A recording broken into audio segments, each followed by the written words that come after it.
small parlor of Laburnum Villa, the blinds were drawn and the fire burned brightly. Father and son were at chess. The former, who possessed ideas about the game involving radical changes, putting his king into such sharp and unnecessary perils that it even provoked comment from the white-haired old lady knitting placidly by the fire. "Hark at the wind," said Mr. White, who, having seen a fatal mistake after it was too late, was amiably desirous of preventing his son from seeing it. "I'm listening," said the latter, grimly surveying the board as he stretched out his hand. "Check. I should hardly think that you'd come tonight," said his father, with his hand poised over the board. "Mate," replied the son. "That's the worst of living so far out," bawled Mr. White, with sudden and unlooked-for violence. "Of all the beastly, slushy, out-of-the-way places to live in, this is the worst. Pathway's a bog and the road's a torrent. I don't know what people are thinking about. I suppose because only 2 houses on the road are let, they think it doesn't matter." "Never mind, dear," said his wife soothingly. "Perhaps you'll win the next one." Mr. White looked up sharply, just in time to intercept a knowing glance between mother and son. The words died away on his lips, and he hid a guilty grin in the thin gray beard. "There he is," said Herbert White, as the gate banged too loudly and heavy footsteps came toward the door. The old man rose with hospitable haste, and opening the door was heard condoling with the new arrival. The new arrival also condoled with himself, so that Miss White said, "Tut tut," and coughed gently as her husband entered the room, followed by a tall, burly man, beady of eye and rubicund of visage. "Sergeant Major Morris," he said, introducing him. The sergeant major shook hands, and taking the proffered seat by the fire, watched contentedly while his host got out whiskey and tumblers and stood a small copper kettle on the fire. At the third glass, his eyes got brighter, and he began to talk, the little family circle regarding with eager interest this visitor from distant parts as he squared his broad shoulders in the chair and spoke from strange scenes and doughty deeds, of wars and plagues and strange peoples. 21 years of it," said Mr. White, nodding at his wife and son. "When he went away, he was a slip of a youth in the warehouse. Now look at him." "He don't look to have taken much harm," said Miss White politely. "I'd like to go to India myself," said the old man, "just to look around a bit, you know." "Better where you are," said the sergeant major, shaking his head. He put down the empty glass and, sighing softly, shook it again. "I should like to see those old temples and fakers and jugglers," said the old man. "What was that you started telling me the other day about a monkey's paw or something, Morris?" "Nothing," said the soldier hastily. "Leastways, nothing worth hearing." "Monkey's paw," said Mrs. White curiously. "Well, it's just a bit of what you might call magic, perhaps," said the sergeant major offhandedly. His 3 listeners leaned forward eagerly. The visitor absent-mindedly put his empty glass to his lips and then set it down. His host filled it for him. "To look at it," said the sergeant major, fumbling in his pocket, "it's just an ordinary little ball. Try it to a mummy." He took something out of his pocket and proffered it. Mrs. White drew back with a grimace, but her son, taking it, examined it curiously. "And what is there special about it?" inquired Mr. White, as he took it from his son, and having examined it, placed it upon the table. "It had a spell put on it by an old fakir," said the sergeant major, "a very holy man. He wanted to show that fate for old people's lives, and that those who interfered with it did did so to their sorrow. He put a spell on it, so that 3 separate men could each have 3 wishes from it. His manner was so impressive that his hearers were conscious that their light laughter jarred somewhat. "Well, why don't you have 3, sir?" said Herbert White cleverly. The soldier regarded him in the way that middle age is wont to regard a presumptuous youth. "I have," he said, quietly, and his blotchy face whitened. "I think you really have the 3 wishes granted?" asked Mrs. White. "I did," said the sergeant major, and his glass tapped against his strong teeth. "And has anybody else wished?" inquired the old lady. "The first man has 3 wishes, yes," was the reply. "I don't know what the first 2 were, but the third was for death. That's how I got the paw." His tones were so grave that a hush fell upon the room. "If you've had your 3 wishes, it's no good to you now then, Morris," said the old man at last. "What do you keep it for?"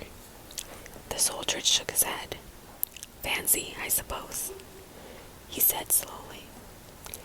"If you could have another 3 wishes," said the old man, eyeing him keenly, "would you have them?" "I don't know," said the other. "I don't know." He took the paw, entangling it between his front finger and thumb, suddenly threw it upon the fire. White, with a slight cry, stooped down and snatched it off.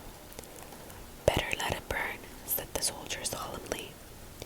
"If you don't want it, Morris," said the old man, "give it to me." "I won't," said his friend doggedly. "I threw it on the fire. If you keep it, don't blame me for what happens. Pitch it on the fire again, like a sensible man." The other shook his head and examined his new possession closely. "How do you do it?" he inquired. "Hold it up in your right hand and wish aloud," said the sergeant major, "but I warn you of the consequences." "Sounds like the Arabian Nights," said Mrs. White, as she rose and began to set the supper. "Don't you think you might wish for 4 pairs of hands for me?" Her husband drew the talisman from his pocket, and then all 3 burst into laughter as the sergeant major, with a look of alarm on his face, caught him by the arm. "If you must wish," he said gruffly, "wish for something sensible." Mr. White dropped it back into his pocket and, placing chairs, motioned his friend to the table. In the business of supper, the talisman was partly forgotten, and afterward the 3 sat listening in an enthralled fashion to a second installment of the soldier's adventures in India. "If the tale about the monkey's paw is not more truthful than those he has been telling us," said Herbert, as the door closed behind their guest, just in time for him to catch the last train, "we shan't make much of it." "Did you give him anything for it, father?" inquired Mrs. White, regarding her husband closely. "A trifle," said he, coloring slightly. "He didn't want it, but I made him take it, and he pressed me again to throw it away." "Likely," said Herbert, with pretended horror. "Why, we're going to be rich and famous and happy. Wish to be an emperor, father, to begin with, then you can't be henpecked." He darted round the table, pursued by the maligned Mrs. White, armed with an anti-massacre. Mr. White took the paw from his pocket and eyed it dubiously. "I don't know what to wish for, and that's a fact," he said slowly. "It seems to me I've got all I want. If you only cleared the house, you'd be quite happy, wouldn't you?" said Herbert, with his hand in his shoulder. "Well, wish for 200 pounds. Then that'll just do it." His father, smiling shamefacedly at his own credulity, held up the talisman as his son, with a solemn face somewhat marred by a wink at his mother, sat down at the piano and struck a few impressive chords. "I wish for 200 pounds,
brightness of the wintry sun next morning, as it streamed over the breakfast table, Herbert laughed at his fears. There was an air of prosaic wholesomeness about the room which it had lacked on the previous night, and the dirty, shriveled little ball was pitched on the sideboard with a carelessness which betokened no great belief in its virtues. "I suppose all soldiers are the same," said Mrs. White. "The idea of our listening to such nonsense! How could wishes be granted in these days? And if they could, how could £200 hurt you, father?" "Might drop on his head from the sky," said the frivolous Herbert. "Or is said that things happen so naturally," said his father, "that you might, if you so wished, attribute it to coincidence. Well, don't break into the buggy before I come back," said Herbert, as he rose from the table. "I'm afraid it'll turn you into a mean, a malicious man, and we shall have to disown you." His mother laughed, and following him to the door, watched him down the road, and returning to the breakfast table, was very happy at the expense of her husband's credulity. All of which did not prevent her from scurrying to the door at the postman's knock, nor prevent her from referring somewhat shortly to retired Sergeant Majors of bibulous habits when she found that the post brought a tailor's bill. "Herbert will have some more of his funny remarks, I expect, when he comes home," she said, as they sat at dinner. "I dare say," said Mr. White, pouring himself out some beer. "But for all that, the thing moved in my hand. That I'll swear to." "You thought it did," said the old lady soothingly. "I said it did," replied the other. "There was no thought about it. And just, what's the matter?" His wife made no reply. She was watching the mysterious movement of a man outside, peering in an undecided fashion at the house, appeared to be trying to make up his mind to enter, in mental connection with the £200. She noticed that the stranger was well dressed and wore a silk hat of glossy newness. 3 times he paused at the gate, and then walked on again. The 4th time he stood with his hand upon it, and then, with sudden resolution, flung it open and walked up the path. Mrs. White, at the same moment, placed her hands behind her, and hurriedly unfastened the strings of her apron, put that useful article of apparel beneath the cushion of her chair. She brought the stranger, who seemed ill at ease, into the room. He gazed at her furtively, and listened in a preoccupied fashion, as the old lady apologized for the appearance of the room, and her husband's coat, a garment which he usually reserved for the garden. She then waited, as patiently as her sex would permit, for him to broach his business, but he was at first strangely silent. "I was asked to call," he said at last, and stooped and picked a piece of cotton from his trousers. "I come from Ma and Meggings." The old lady started. "Is anything the matter?" she asked breathlessly. "Has anything happened to Herbert? What is it? What is it?" Her husband interposed. There, mother," he said hastily. "Sit down and don't jump to conclusions. You've not brought bad news, I'm sure, sir," and he eyed the other wistfully. "I'm sorry," began the visitor. "Is he hurt?" demanded the mother. The visitor bowed in assent. "Badly hurt," he said quietly, "but he's not in any pain." "Oh, thank God," said the old woman, clasping her hands. "Thank God for that. She broke off suddenly, as the sinister meaning of the assurance dawned upon her, and she saw the awful confirmation of her fears in the other's averted face. She caught her breath, and turning to the slower-witted husband, laid her trembling old hand upon his. There was a long silence. "He was caught in the machinery," said the visitor at length, in a low voice. "Caught in the machinery," repeated Mr. White, in a dazed fashion. "Yes." He sat, staring blankly out at the window, and taking his wife's hand between his own, pressed it, as he had been wont to do in the old courting days, nearly 40 years before. "He was the only one left to us," he said, turning gently to the visitor. it is hard. The other coughed and rinsing, walked slowly to the window. The firm wished me to convey their sincere sympathy with you in your great loss, he said, without looking round. I beg you that you will understand I am only their servant, and merely obeying orders. There was no reply. The old woman's face was white, her eyes staring, and her breath inaudible. On the husband's face was a look such as his friend the sergeant might have carried into his first action. I was to say that Ma and Meggins disclaim all responsibility, continued the other. They admit no liability at all, but in consideration of your son's services, they wish to present you with a certain sum as compensation. Mr. White dropped his wife's hand, and rising to his feet, gazed with a look of horror at the visitor. His dry lips shaped the words. How much? 200 pounds, was the answer. Unconscious of his wife's shriek, the old man smiled faintly, put out his hand like a sightless man, and dropped a senseless heap to the floor. In the huge new cemetery, some 2 miles distant, the old people buried their dead and came back to a house steeped in shadow and silence. It was all over so quickly that at first they could hardly realize it, and remained in a state of expectation, as though of something else to happen, something else which was to lighten this load too heavy for old hearts to bear.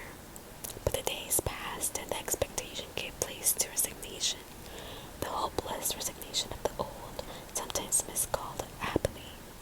Sometimes they hardly exchanged the word, for now they had nothing to talk about, and their days were long to weariness. It was about a week after that the old man, walking suddenly in the night, stretched out his hand and found himself alone. The room was in darkness, and the sound of subdued weeping came from the window. He raised himself in bed and listened. Come back, he said tenderly. You will be cold. It is colder for my son, said the old woman, and wept afresh. The sound of her sobs died away on his ears. The bed was warm and his eyes heavy with sleep. He dozed fitfully, and then slept until a sudden cry from his wife awoke him with a start. The paw, she cried wildly, the monkey's paw. He started up in alarm. Where is it? What's the matter? She came stumbling across the room toward him. I want it, she said quietly. You've not destroyed it. It's in the parlor, on the bracket, he replied, marveling. Why? She cried and laughed together, and bending over, kissed his cheek. I only just thought of it, she said hysterically. Why didn't I think of it before? Why didn't you think of it before? Think of what? He questioned. The other 2 wishes, she replied rapidly. You've only had one. Was not that enough? He demanded fiercely. No, she cried triumphantly. We'll have one more. Go down and get it quickly and wish our boy alive again. The man sat up in bed and flung the bedclothes from his quaking limbs. Good God, you are mad, he cried aghast. Get it, she panted. Get it quickly and wish. Oh, my boy, my boy. Her husband struck a match and lit the candle. Get back to bed, he said, unsteadily. You don't know what you're saying. We had the first wish granted, said the old woman feverishly. Why not the second? A coincidence, stammered the old man. Go and get it and wish, cried the old woman, quivering with excitement. The old man turned and regarded her, and his voice shook. He has been dead 10 days, and besides I would not tell you else, but I could only recognize him by his clothing. If it was too terrible for you to see then, how now? Bring him back, cried the old woman, and dragged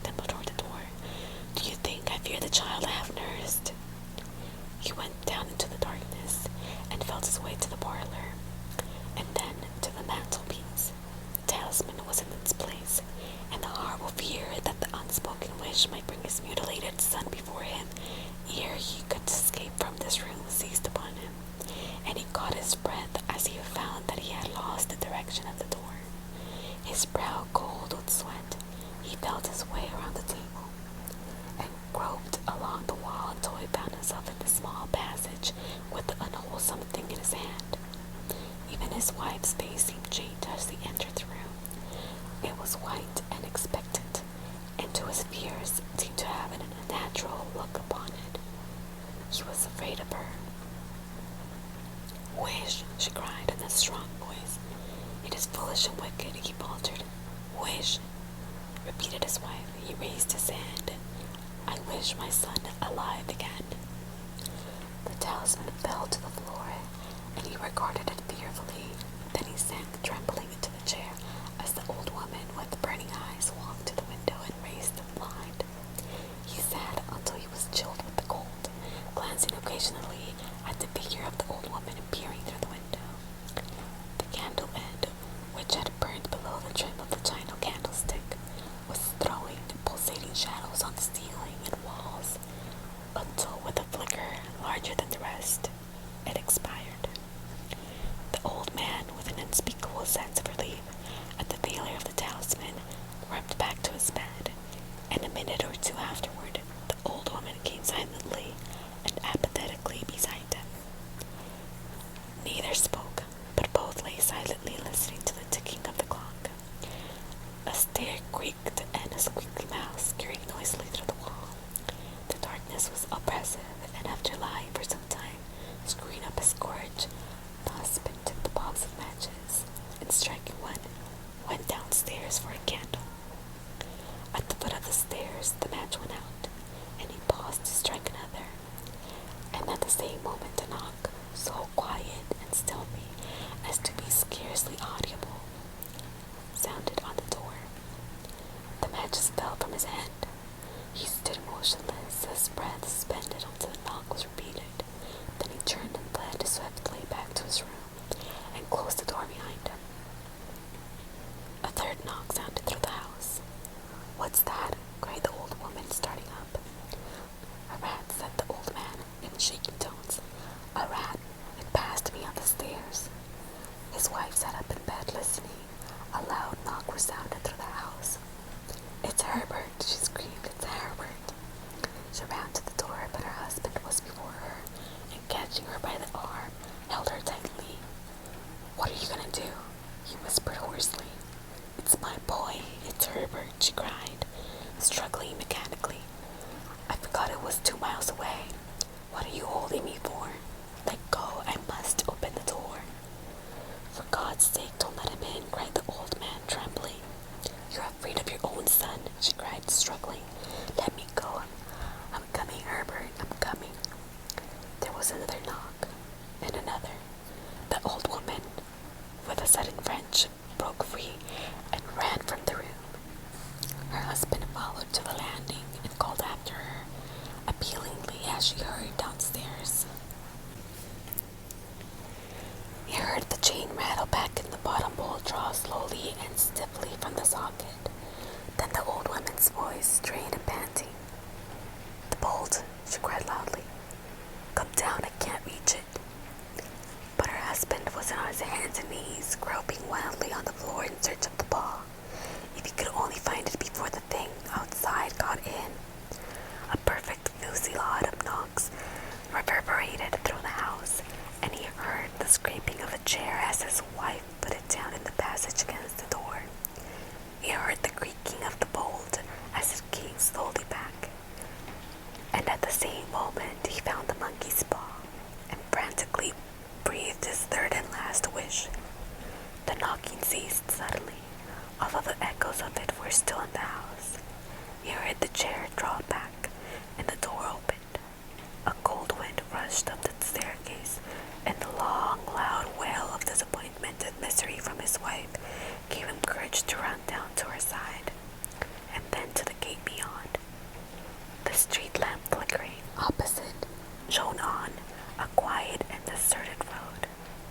The end.